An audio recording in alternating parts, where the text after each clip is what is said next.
buying influence. This is the multi-millionaire property developer at the centre of the state's longest-running corruption investigation. The conduct epitomising what the communities loathe from their elected officials. John Woodman plied politicians and City of Casey councillors with hundreds of thousands of dollars to greenlight his developments in Cranbourne West, which would have made his company millions. This unambiguous breach of public trust had a reputational ripple effect for councils across the entire state.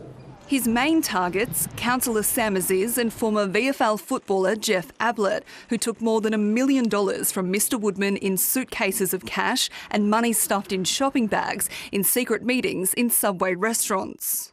Councillors who received the funds manipulated council processes in favour of his interests.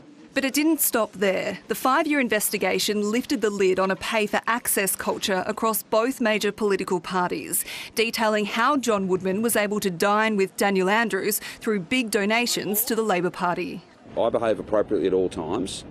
Any donations that are made to my party are properly and transparently declared. IBAC interviewed the Premier in secret and found he asked a lobbyist for Mr Woodman's number so he could apologise to him after his government rejected his planning application.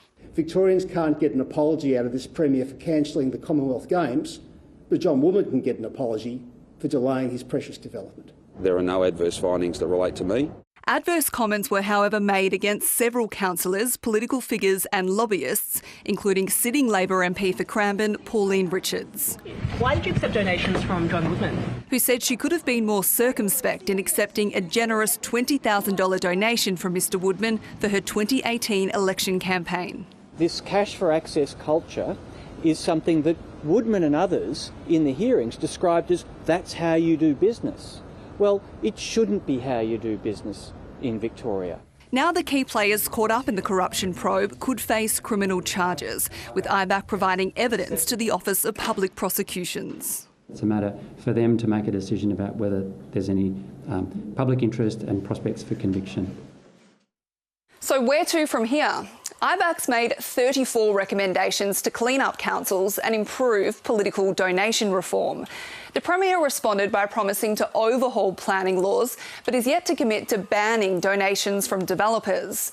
While no adverse comments were made against the Premier, he is facing the heat over his association with John Woodman and the cash for access culture that flourished under his watch.